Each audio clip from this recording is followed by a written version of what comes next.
people are worth it. Welcome to Agency for Change, a podcast from KidGlov that brings you the stories of changemakers who are actively working to improve our communities. In every episode, we'll meet with people who are making a lasting impact in the places we call home.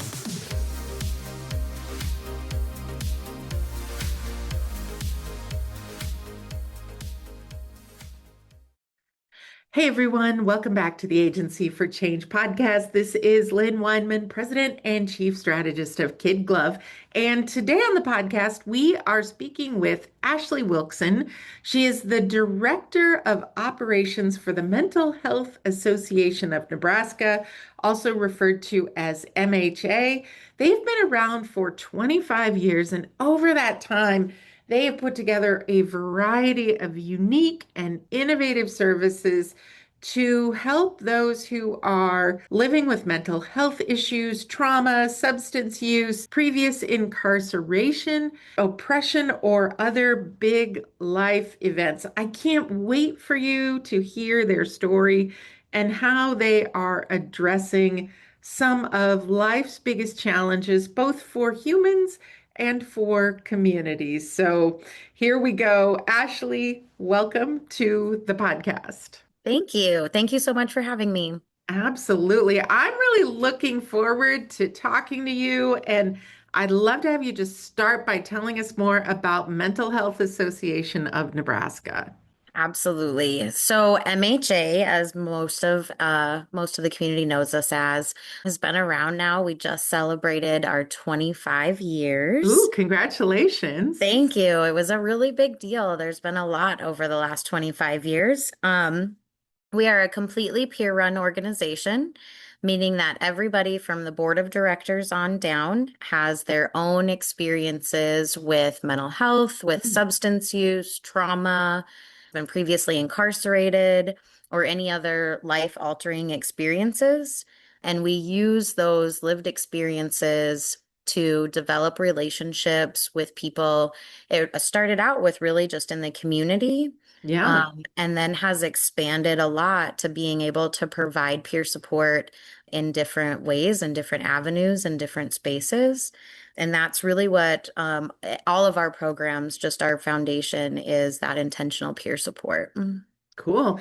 Ashley, we have done nearly 300 episodes of this podcast, and I have talked to a lot of human service organizations, mental health organizations. I've never talked to an organization that was completely peer run like you are at MHA. Tell me more about what that means to you. I think it's really beautiful. It's a great resource and alternative that can either work alongside more clinical services or be an alternative for folks that are looking for something different. The medical and psychiatric model is very helpful for a lot of people. And this isn't to replace or discredit that beautiful work that's being done in Yeah. those spaces, but there is a lot of folks who want to find other means and other ways, not only of like coping and healing, but also of making meaning of their own experiences. Looking at experiences through the medical or psychiatric lenses, that's just one way of looking at experiences. And we invite all those other ways of viewing experiences. So if we're looking at things more that are inclusive of cultural or spiritual beliefs, that aren't just based on like a diagnostic and then a treatment model, just making space for people to make meaning of their own experiences, and find their own ways of wellness and healing. That's really neat. And what a cool thing to come up right at the beginning of our conversation today. So I saw in my notes, Ashley, that you have been with MHA since 2010. So that's a good amount of time. I'm curious what drew you to this work in the first place and what keeps you passionate about it. So I was thinking about this and I just had this clear memory pop up that I haven't thought about in a long time. I remember being in middle school and watching my friends, myself, my classmates go through some really hard things, whether it was dealing with their own mental health things or parents getting a divorce, sick loved ones or siblings, even some self-harm and some suicide attempts. And I remember trying to make this support group in my middle school. Oh my goodness, in your middle school, you In were my middle starting a school. support group. I Yeah, love and that. Did you even know what a support group was? You were just I trying did to not. help people. I did not. I don't Wow. think I knew what a support group was. I had been in counseling most of my life and I had done group therapy as a part of counseling. So I'm sure I was, somehow basing it off of that. But I wanted a space where those of us that were experiencing all of these really big, heavy things could just talk about it. Yeah, It didn't really go anywhere because when you're dealing with, kids that are talking about these really heavy things, it couldn't be formalized. But it just made me think that that is what I've really always wanted. I wanted a yeah, space for myself and for others that had been going through really big things to be able to talk about it without risk of consequences, without shaming and blaming, with just being able to hold that space where yeah, people could just be vulnerable. And I really think, obviously, I didn't have the language for it then, but then later on, I was in school at SCC and was doing my practicum, and I became aware of the Keya House, which is the peer run respite house, yeah, was just opening. So they opened in December of 2009, and I had to choose a practicum for January 2010. yeah. And it would just so happen that it lined up and I got to do my practicum with Wow. MHA at Keya House, and that was it. That was You were the hooked. that was the space that I had been trying to create. I love it. Was just that space where folks could be just come as you are, bring whatever it is you're carrying, and I'm not here to fix or to do anything for. I'm just here to be with you in these hard moments. That's it. Yeah. That's simply Wow. it.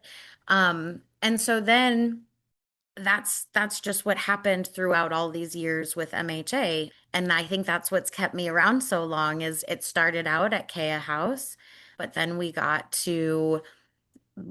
got to do peer support in the mental health emergency department, on psychiatric units, alongside law enforcement, and now within the prisons and doing reentry.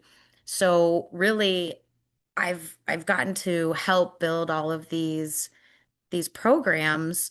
But again, it's simply doing the same thing that I was trying to do in middle school. I I was love that. just trying to create those spaces for people to come as they are, be vulnerable, and then find whatever it is that they are needing so that they can find whatever works for them for healing, for wellness, for recovery. Ashley, it's funny because on this podcast, I will often ask somebody, how did you get into this line of work? Were you on the playground in the eighth grade doing da da da da? And everybody until today says, no, no, I had no idea. But you actually, in the eighth grade or ninth grade, you were out there making it happen. And I love that so much. And as you were sharing your story, you started to reference so many of the programs that MHA does because I think one thing people may not realize on the surface with a name like Mental Health Associates, the breadth of your programs. I mean, you mentioned the Keya House, you mentioned prison reentry, there's the mental health services, there's the REAL program. I mean, can you walk us through kind of in plain language what a few of these programs actually look like and who they're designed to help?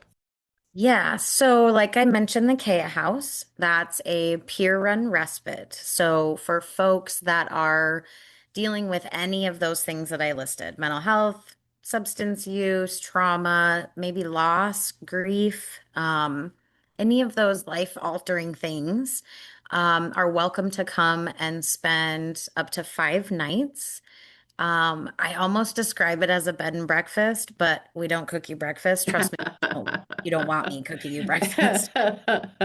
And it's just everybody gets their own space, their own room. It's a small house. You would drive by it in the community and never know it's there. Yeah. And they can get connection to resources if they want. But they also just have that access to 24/7 peer support. They can come and go as they please, so you don't have to be removed from the community, like some of those higher levels of care. So our hope is to do kind of that prevention piece before people are needing those Mm, higher levels of care, like going to the hospital or going to mm, jail or detox. Those things are really impactful on our lives when we mm, end up in mm. those situations, and of course on the community and on the resources. So with Keya House, our hope is that when people can find that connection to whatever it is that they're needing, that hopefully we can divert from needing that higher level, but then also that people are getting what they need, and Yeah. then they can come back. They can continue utilizing that resource and that service throughout time.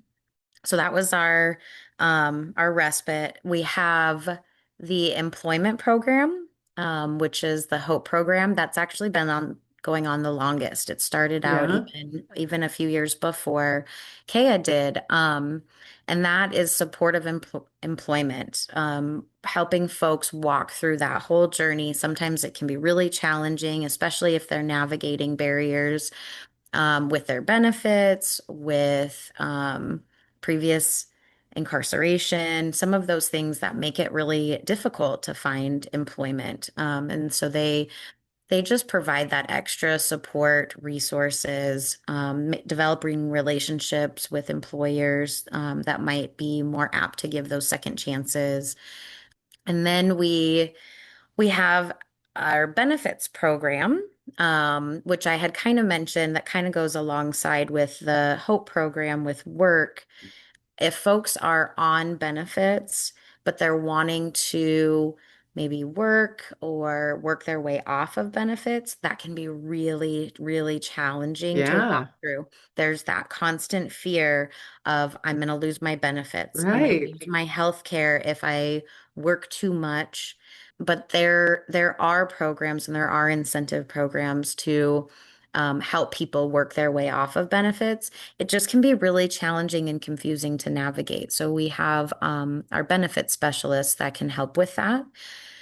We have three transitional living programs for Nice. folks that are coming out of incarceration, and they are wraparound services. So 24/7 peer support. They have access to the employment services. They have access to the basic needs and things like that. And then follow up after they leave the houses. If they're wanting continued peer support, they're welcome to access us as well. And then our REAL program. So REAL stands for Respond, Educate, Advocate, and Listen. Nice. And that is working alongside law enforcement when they interact with folks who are needing support, whatever that might look like, whether they got their power shut off, or they're dealing with substance use, or they're dealing with mental health, they can make a referral. And within usually about 24 hours, one of our peers will make contact with the individual. So what was happening is law enforcement was noticing that they would come to the call and maybe it wasn't a big enough crisis for them to be able to really do anything. Mm, yeah. And they could maybe give, some resources or some phone numbers or things like that. But then they were getting another call later on Right. and it was a crisis. And Hmm. so they were trying to figure out what can we do in that time frame before that? Is there any intervention that we can do? And so we kind of collaborated and came up with the real program, trying to intervene in some of those situations where people are obviously needing support, not necessarily the type of support that law enforcement can provide, but what can we do in the meantime? What resources can we connect folks with? or maybe it's just simply somebody needing somebody to talk to because they're going Hmm. through a really difficult time. And that has been a really great success. That working alongside the Lincoln Police Department has been a really cool collaboration. Yeah. And then we have our programs that operate within the Department of Corrections. So we do RAP classes, which are Wellness Recovery Action Planning. Oh, nice. Yeah, and we've been doing that since about 2015 inside the prisons. And then in 2018, we started the intentional peer support program within the department. So the same training that us as staff get to get intentional peer support specialist, we get to go into the facility and train incarcerated folks. So we've trained, Oh, I wow. think, almost 250 people that are incarcerated in intentional peer support, and then they turn around and provide peer support within their community Wow. inside the prisons. Yes, it is absolutely beautiful. It's one of my passions for sure. And then yeah, just those reentry services. And really I can't even name everything that we do. And that was a lot. That was a lot that you And it shared. is. I Yeah. really think we try and see the gaps in some of the system. And I think we know that they're there because a lot of us have fell through them. And Mm, I think whenever we see those gaps in the systems, we really try to be the ones that flex our services into trying to fill them. And we've yeah. it's just become something that then we tend to do a lot of stuff. Yeah. Ashley, what I love about what you've been sharing is that I think a lot of times people don't realize how much innovation there is in the nonprofit human service space, right? But what I hear you saying is that an issue was identified. The issue impacts individuals as well as the community because what I hear you saying is, hey, we want to come in here before this situation blows up to a point where it is really detrimental to both the individual human and the community. But figuring out new ways to come in. I mean, I love the idea of you being side by side with the Lincoln Police. And I love the idea of the fact that you have trained so many peer support individuals within the prison system. How cool is that? And I just love that I have the opportunity to help tell this story. And Ashley, one of the other things that I read is it true that MHA has grown into one of the largest peer-run organizations, not just in our state of Nebraska, but in the Midwest? Is that the case? To my knowledge, Yeah. that is the case. We've grown to about 70 employees now. Wow. And again, being completely peer run is a lot different. A lot of times organizations that do peer support are branched off or have like an umbrella organization that tends to be more clinical or provide those clinical services. So being completely peer run, I think makes us pretty unique, which is Yeah. really beautiful. There's other organizations in the country that are doing that as well, kind of spread out, sprinkled around, and we've definitely learned from them too.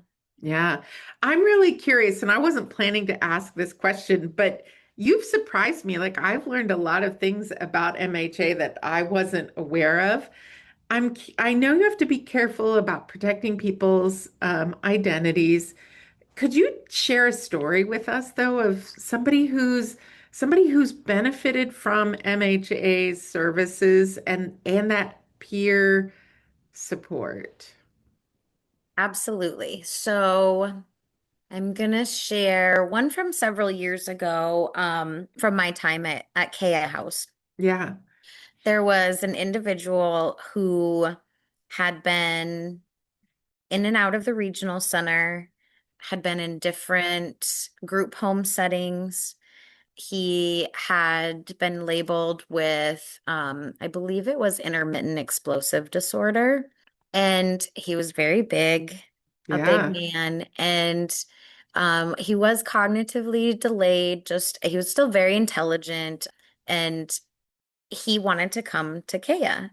And we had received, I think, some information that we should maybe be hesitant and be careful. And kind of being the little rebellions that we are, that meant we should take him. Um, I love that. and just give him the opportunity. So we figured out that he just needed a break. He needed a respite, right? From that group home setting that can be really kind of chaotic sometimes. And we never saw that side of him. We never Mm. saw any sort of aggression or anger.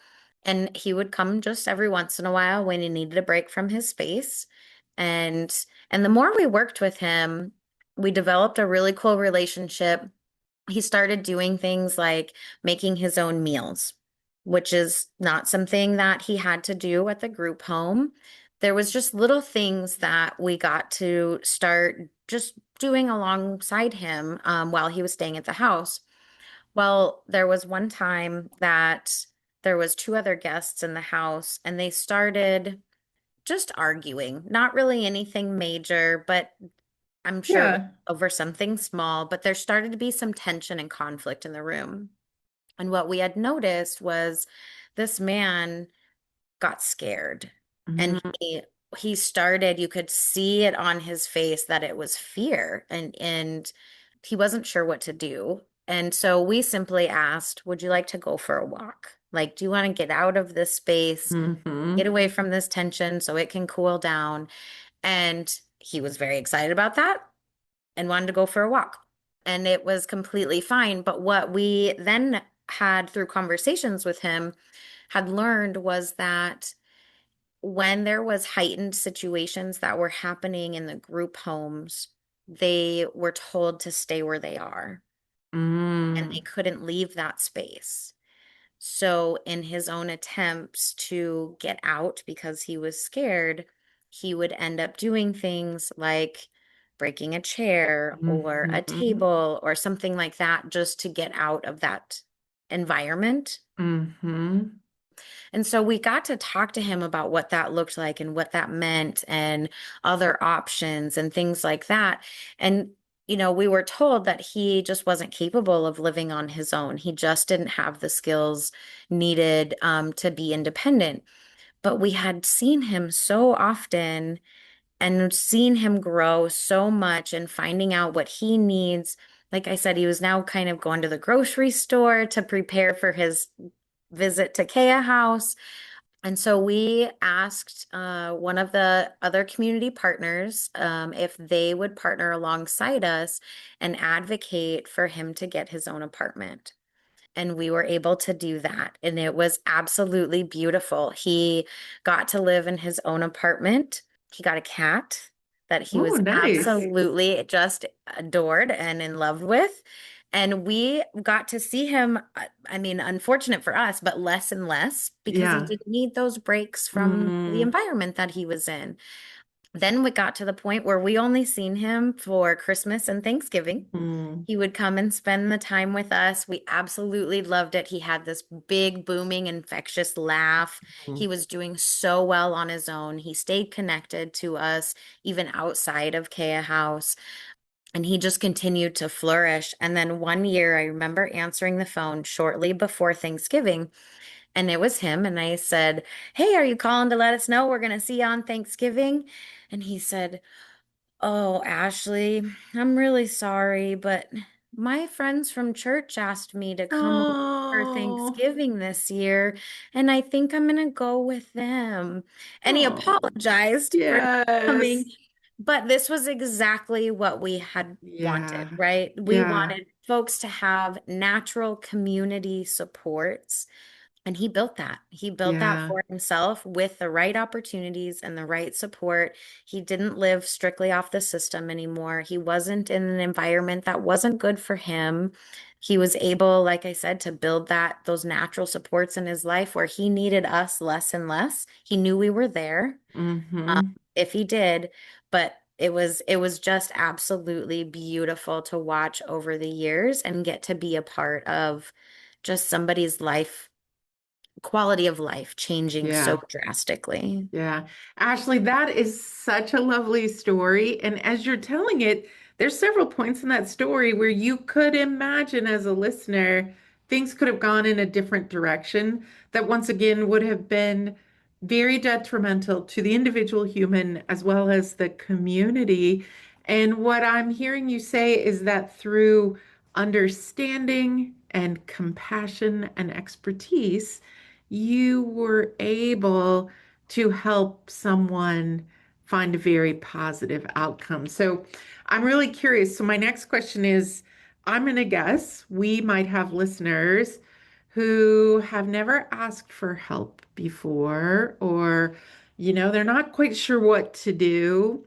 What advice would you have for them?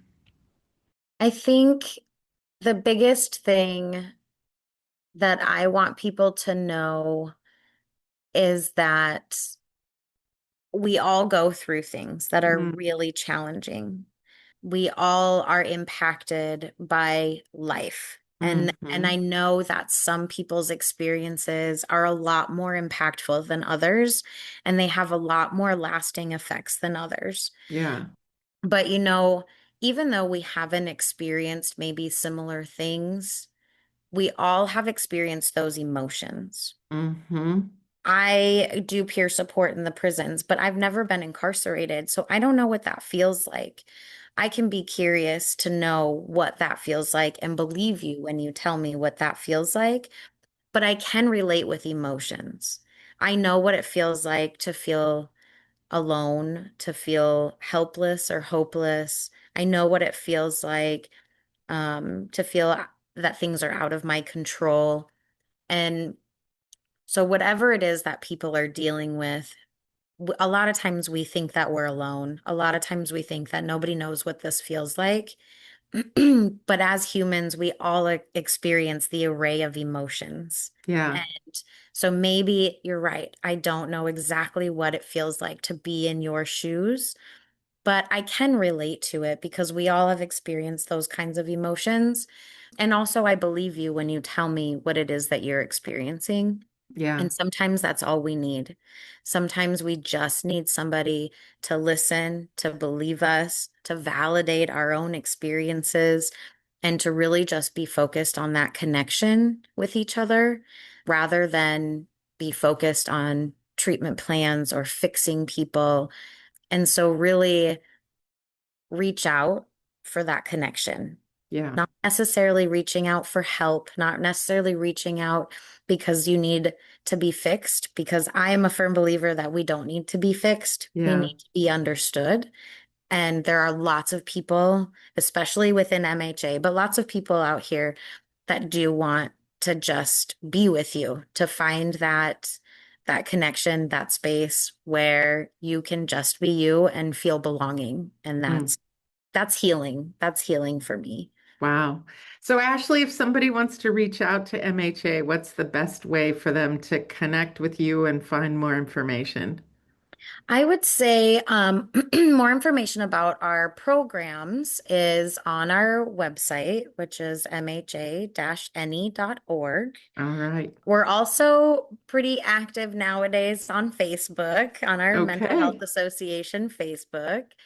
And then Keya House has a warm line. So not a Okay. hotline, Okay. warm I line. don't know the difference between a hotline and a warm line. Yeah, so hotlines tend to be those crisis lines, right? Yeah. So warm line, we want you to call before the crisis. Gotcha. We'll pick up the phone. We'll talk you through it. Call us Yeah, just before it's a just full-blown fire. Gotcha. exactly. So Okay, now I get it. I get it completely. Yeah. yeah, and that's that number is 402-261-5959. Okay. And we will answer people's questions if they want to tour any of our programs. That's open to folks that are wanting to utilize our services as well as community partners and other mental health Okay. professionals. If they're wanting to refer folks to us, they're welcome to come check out what we do and build that collaboration. We love our community partners. We Mhm. have great relationships with a lot of the different behavioral health providers in the community, and we want to continue that for sure. That's fantastic. We'll have that website link and the Facebook link and the phone number in the show notes for this episode as well. All right, Ashley, I'm going to switch gears here. I'm going to ask you my favorite question, and I can't wait to hear you answer this because you've said so many great things today. But our listeners know I love original quotes, and I would like an Ashley Wilksen original to inspire our listeners. Oh, well, hopefully it's inspiring. Something that I always say is that people are worth it. Hmm. People are worth respect, love, care, dignity, no matter where they are at. It's not once they get out of prison, not once they get sober, not once they get well. People are worth it right now in the messes that we are sometimes. We are still worth it. Oh, man, that is a 10 out of 10 inspirational. And you know what? I've got to think there are people listening who are maybe going through hard times. I mean, I'd also say you're worth it, right? Like sometimes we forget to project that same sentiment onto ourselves. So thank you so much for that. Ashley, I really love this conversation. Even though I prepped for this episode, I have learned so many new things about MHA that I was not aware of. And I'd just love to finish with, as we wrap up our time together today, what's the most important thing you'd like our listeners to remember about the work that you're doing? Just that we're here. For some reason, MHA has been around for 25 years. We've connected with so many people and providers in the community, but there seems to be a lot of folks that still don't know about us or what we do. And I just want folks to get the word out there. Yeah. There are lots of people, like you said, that are going through things, that are struggling with things, that need connection to resources or just a listening ear. And so get the word out there, share it on social media, let people know that there's absolutely folks that want to be there. Mm. Ashley, I'm so pleased to be able to shine a light on your work with this podcast. I fully believe the world needs more people like you, more organizations like MHA, and I just really appreciate you taking time out of your busy schedule to talk with us today. Yes, thank you so much for having us. This is definitely helpful to get the word out there for us as well. So we really appreciate it. We hope you enjoyed today's Agency for Change podcast. To hear all our interviews with those who are making a positive change in our communities, or to nominate a changemaker you'd love to hear from, visit KidGlov.com at KIDGLOV.com to get in touch. As always, if you like what you've heard today, be sure to rate, review, subscribe, and share. Thanks for listening, and we'll see you next time.